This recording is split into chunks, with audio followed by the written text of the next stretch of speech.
Les 12 créatures les plus motherfucking flippantes de le Dr. Nozman. Est-ce que vous reconnaissez ce dinosaure?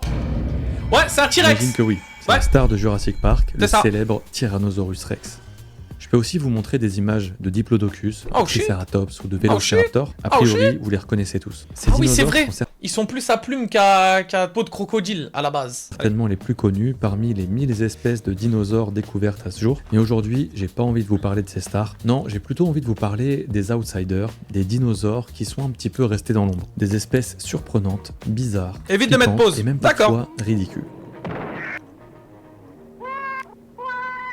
C'est Bon, faut que je vous parle d'un truc que les dinosaures n'avaient pas, c'est Internet. Et Internet, pour l'utiliser, c'est bien d'avoir un bon navigateur comme Opera, Retour aux dinosaures étranges. Le premier spécimen de cette liste a d'ailleurs une tête infernale, vous allez voir.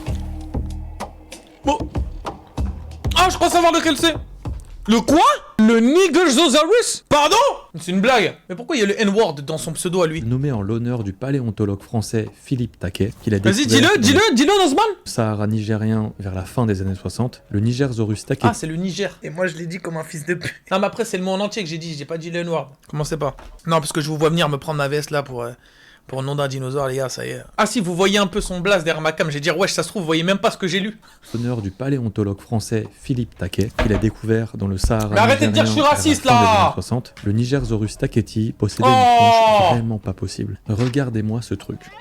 Sa bouche, on dirait un aspirateur rempli de petites dents. C'est quoi ce bordel? Ce sauropode Attendez. de 15 mètres de long possédait une tronche vraiment pas possible. Regardez-moi ce truc. Sa bouche, on dirait un aspirateur rempli de petites dents. C'est quoi ce bordel? Ce sauropode de 15 mètres de long pour un poids de 4 tonnes vivait il y a 110 millions d'années en plein Crétacé. S'il a été c'est un retrouvé ancien, dans le là, désert, celui. à l'époque, il évoluait dans un environnement luxuriant, J'ai aux côtés confiance au d'autres espèces Gunnar. retrouvées dans le même site fossilifère, le gisement de Gadoufawa. Un gisement qui est d'ailleurs le Ah, mais plus je suis un important. con, mais la vie de ma mère, c'est le pays, le Niger. Oh là là, mais je suis un trou de balle. Oh, mais je suis un trou de ballus, Maximus. Non, mais faut vraiment être un trou de balle. Ah là là, j'avais pas compris ça comme ça, moi. C'est parce qu'ils l'ont trouvé au Niger. Pardon. Site de dinosauriens d'Afrique. Bref, parmi les voisins Complexe du N-word. Nigersaurus à l'époque, on retrouvait donc Oh, des mon Dieu, vous êtes prédateurs horrible. comme le Suchominus, des herbivores comme l'Uranosaurus et le Lurdusaurus, mais surtout l'empereur des crocodiles en personne, le célèbre Sarcosuchus imperator. Si la gueule du Sarcosuchus a de quoi faire flipper, on est d'accord, Ouais, le lui, il est dans Nigersaurus Arc. possédait certainement bien plus de dents que lui, environ 500 dents. C'est énorme, parfaitement aligné à l'avant de la bouche. Des scanners de sa mâchoire ont ainsi révélé que sa mâchoire inférieure et supérieure contenait plus de 50 colonnes de dents chacune. Mais et que what? derrière Non, mais les chacune gars. de ces colonnes se Il te croque, tu n'as plus de doigts. trouvait environ 9 dents de remplacement. Du coup, le frérot, dès que l'une de ses dents était usée, il pouvait la remplacer sans problème. Tu vois, c'est pas comme nous avec les dents de lait, lui c'est vraiment... Putain, nous les hommes, aucun on est des problème. merdes. On pense qu'il devait ainsi les changer tous les mois. Va environ, faire quoi et avec qu'il se toutes ces servait dents de sa bouche Hein comme d'une paire vas de faire quoi avec ciseaux toutes tes pour banques se nourrir de plantes. Et comme ses os trop fins ne lui permettaient sans doute pas de lever la tête bien haut, on pense aussi qu'il se contentait de brouter les végétaux à ras du sol. Ce gros pépère était donc tout simplement l'équivalent d'une vache. Mais c'est une version sale merde, mais dinosaure. c'est un aspirateur à merde en fait, c'est de la connerie. Vraiment, quelle tête incroyable, je m'en remets pas. Et vu la tête du suivant, je suis pas prêt de m'en remettre, et vous aussi d'ailleurs, vous allez voir. Pegomastax Le africanus. Pegomastax, Non mais c'est en plus bon. d'avoir un nom. Excusez-moi, mais après ils abusent aussi sur les blazes, ils se foutent de ma gueule ou quoi là. Africanus, Nigero, mes couilles là, c'est bon.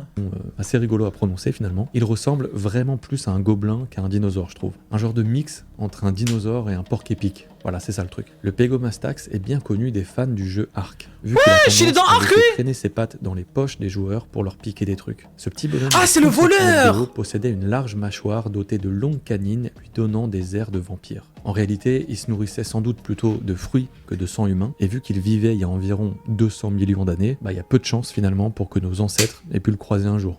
Ça n'est pas arrivé. Ok, on enchaîne avec un dinosaure beaucoup, mais alors beaucoup plus gros.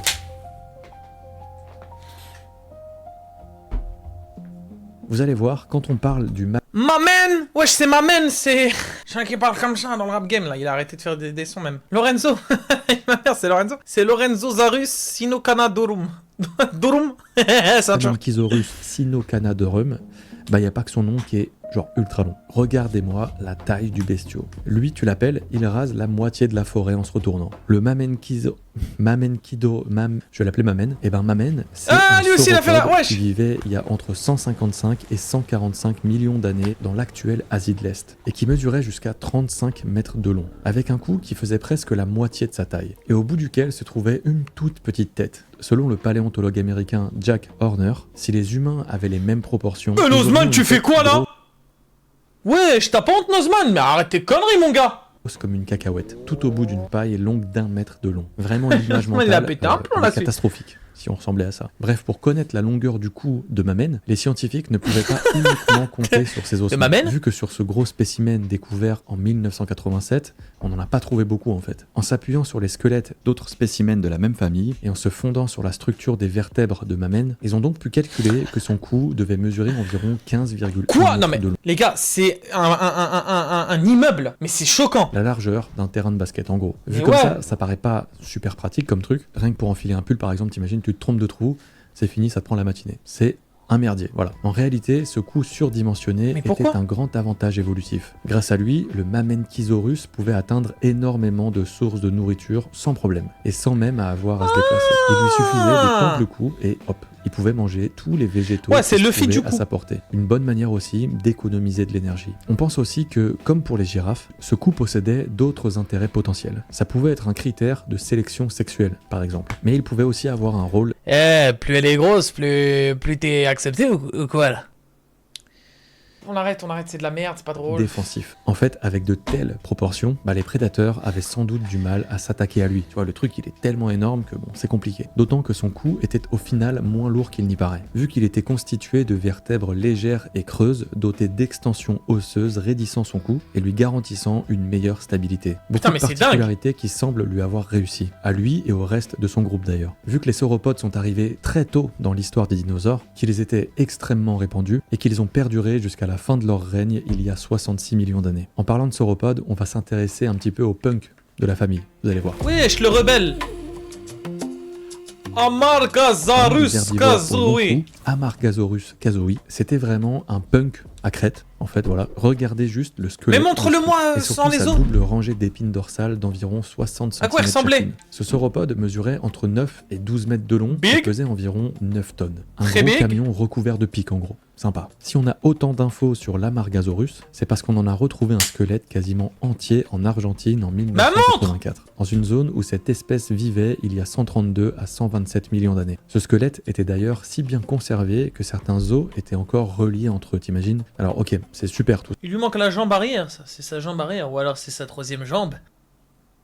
Ça. Mais à quoi ça lui servait tout ce bazar sur son dos finalement là? Pendant longtemps, plusieurs théories ont circulé. Pour se défendre, pour effrayer un ennemi ou pour séduire des partenaires, et même pour faire de la musique.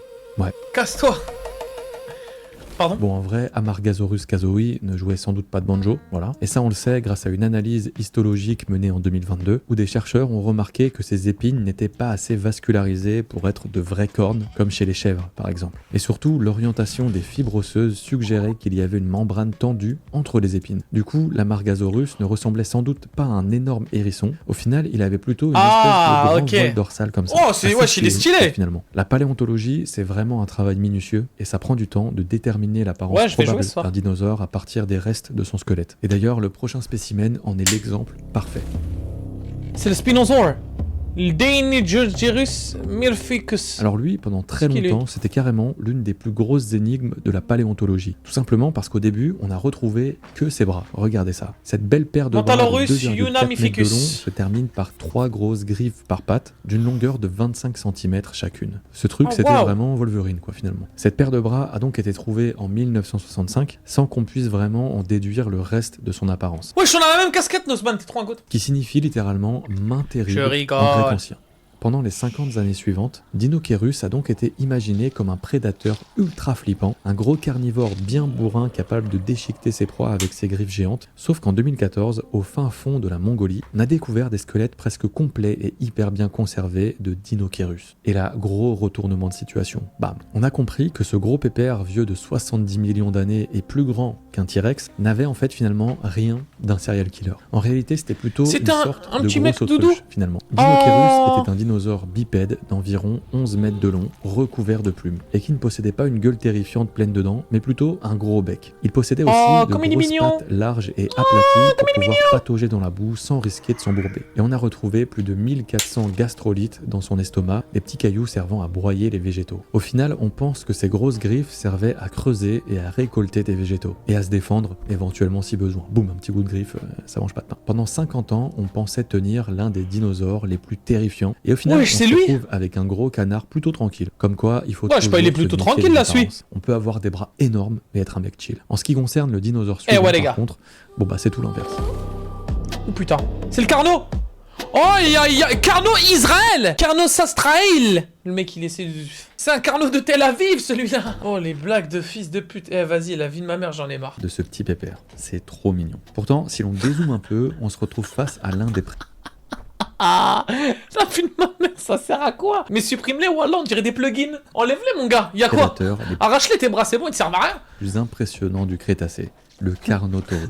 Un nom qui signifie littéralement taureau carnivore. Voilà. Et ça en raison de ses cornes assez uniques. Même s'il était plus petit que le T-Rex qui vivait à la même période, le Carnotaurus était un prédateur agile et rapide, doté de pattes arrière longues et puissantes. Son particulière suggère que le Carnotaurus affrontait ses rivaux à l'aide de son gros crâne cornu. Et en même temps, quand on voit la taille de ses bras, c'est sûr qu'il risquait pas d'organiser un match de boxe. Voilà. Bref, en parlant de gros crâne, passons au dinosaure suivant.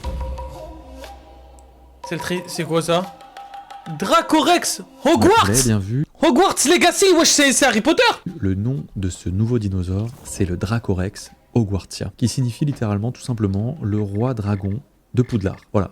C'est dit. En 2004, dans le Dakota du Sud, les scientifiques découvrent le crâne de ce dinosaure qui vivait dans l'actuel... Oh, il a l'air incroyablement stylé, ce dinosaure. 66 millions d'années. Il mesurait environ 3 mètres de long et il faisait partie du groupe des pachycéphalosaures qui sont des dinos à tête osseuse. Ce qui a sauté aux yeux des chercheurs, c'est que ce dinosaure avait toutes les caractéristiques physiques du dragon. Alors, il ne crachait sans doute pas du feu, mais son long museau et son crâne orné de petites pointes faisaient vraiment penser à cette créature. Putain, il lui manquait plus que les ailes, là, celui. Ils ont donc décidé de baptiser cet herbivore Dracorex Hogwartsia en hommage au monde d'Harry Potter. Non, et pourtant, dans le monde des dinosaures, Dracorex, c'est vraiment loin d'être le seul à ressembler à un dragon. C'est trop nul, ils auraient dû nous montrer un vrai dragon. Wesh.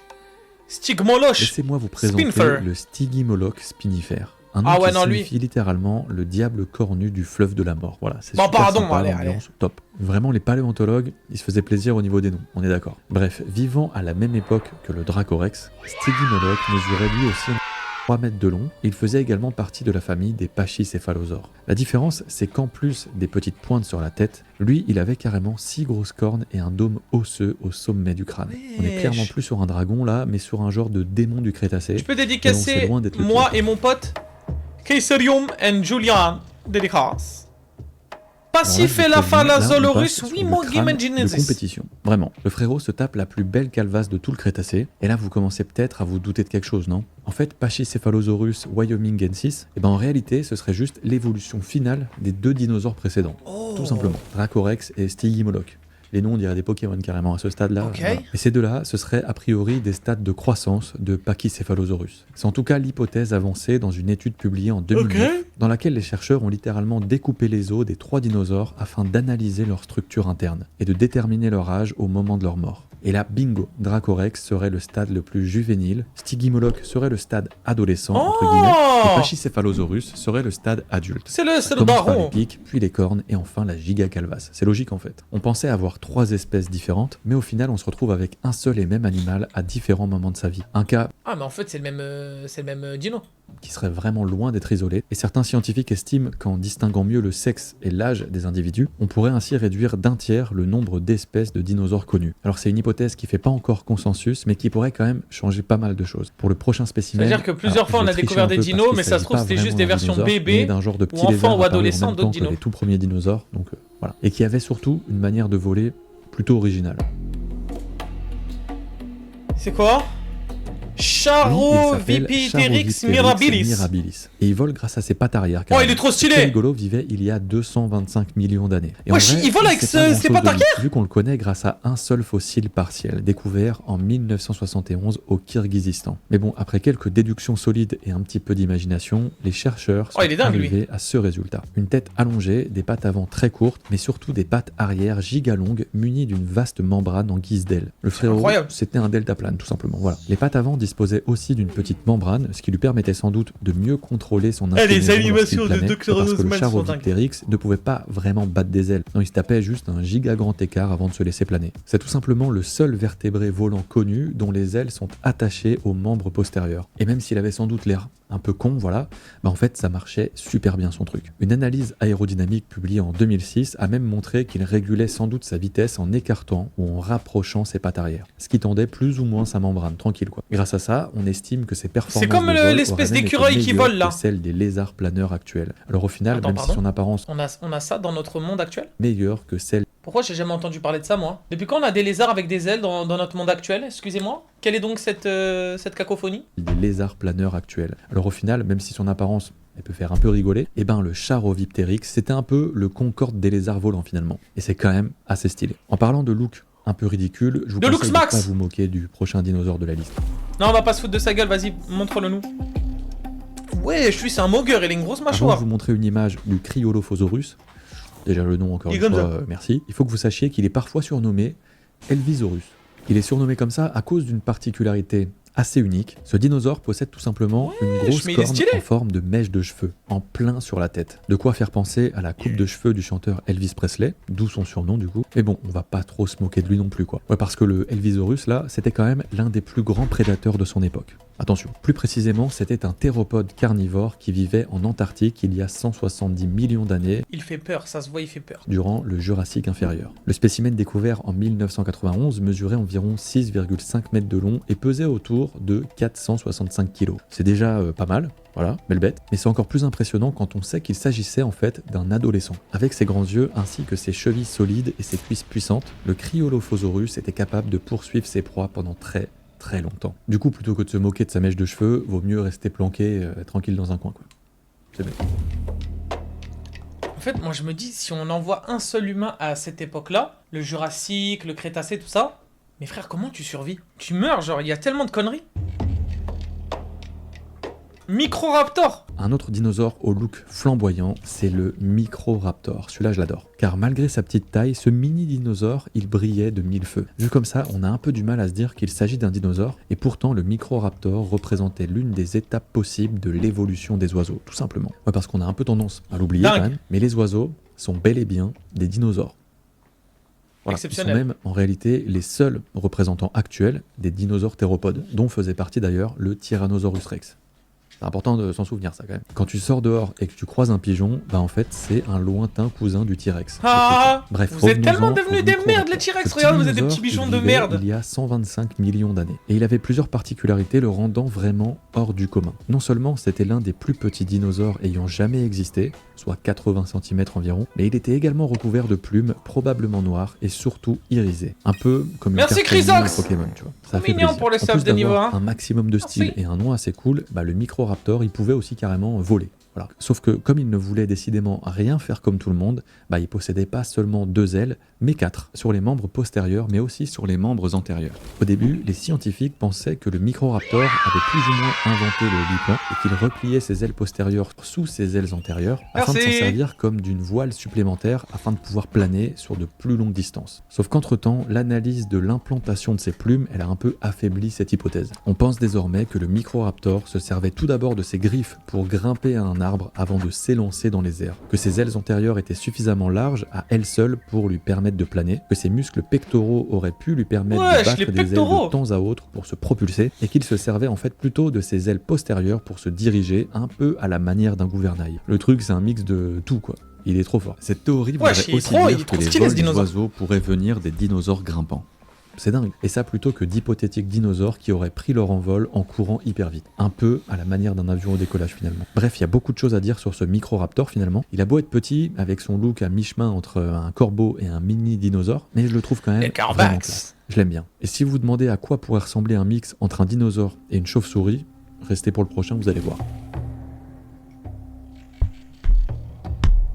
Yiki. Mais c'est On quoi ce reste donc pseudo? sur les dinosaures volants avec le Yichi, un nom signifiant aile étrange en mandarin, vu qu'on en a retrouvé des fossiles Oh, lui va être de bizarre, lui. 160 millions d'années en Chine. Lui aussi, il est quand même assez fascinant, vu que, comme son nom l'indique, il était doté de 2 ailes assez surprenante, on va dire. Chaque aile s'articule autour d'une étrange tige osseuse de 13 cm, indépendante du reste de la patte, qui possède elle-même 3 longs doigts articulés. Les ailes étaient faites d'une membrane qui devait permettre au Yichi de se déplacer dans les airs. Bah, c'est un peu dragon. comme une chauve-souris. Quelques plumes couvraient aussi ses longs bras et ses doigts. Le truc, c'est que le Yichi n'a absolument aucun lien de parenté avec la chauve-souris, ni avec les oiseaux d'ailleurs. Et on dirait pas comme ça, mais cette info, elle a des implications absolument incroyables. Ce petit dinosaure, tout comme le Microraptor, pourrait être la Ouais, j'y ressemblais à ça. preuve que le vol actif a évolué plusieurs fois chez le dinosaure et les premiers oiseaux. Plusieurs groupes différents ont peut-être franchi Putain, mais le cap en vrai, final j'aimerais du vol. trop qu'il y ait une VAR, tu sais, de l'époque des dinosaures et on les regarde comme ça. Et on voit de nos propres yeux qu'est-ce que c'était que la vie dans le Jurassic, motherfucker. T'as capté ou pas? Parce que eux, ils se mangent pas des pubs NordVPN de notre YouTube, de nos youtubeurs favoris. Eux, ils ont pas d'abonnement mobile, ils font pas des Lydia, tout ça là. Hein, ils font pas de virement à 1,50€ comme j'ai pu apprendre grâce au test de Guerry. Ils ont pas tout ça, eux. Mais un seul groupe, celui qui a donné les oiseaux, a réussi. Sur ce sujet, le professeur Xu Xing de l'Institut de paléontologie des vertébrés à Pékin a dit, je cite, « Nous ne savons pas si Yichi battait des ailes, Monta, gros, ou va te s'il faire foutre. planait, ou bien s'il faisait les deux. Mais il a certainement développé un type d'aile qui est unique dans le contexte de la transition des dinosaures vers les oiseaux. Et rien que pour ça, Salut, le Jonas. Yichi est vraiment passionnant. Comme tous les autres dinosaures de cette vidéo, bien sûr. On est d'accord. Monta, J'espère que comment vous ça, avez Monta? apprécié cette vidéo. C'était un peu le même format qu'une vidéo précédente qu'on a pu faire là sur les animaux un peu effrayants. Et j'aimerais bien qu'on Ah, explore magnifique. un thème sur les bestioles marines qui ont existé à l'époque justement. Oh Si oui, ça vous Nozman, intéresse, fais ça. n'hésitez pas à le dire dans les commentaires. Bien, J'aimerais bien. remercier Eric Buffetot, paléontologue, directeur de recherche au CNRS, pour son aide durant l'écriture de cette vidéo. Merci une fois de plus à Opéra de m'accompagner sur cette Eh ben, merci beaucoup, mon Osman. Merci beaucoup, t'es bien mignon. Bien mignon, mon bichon.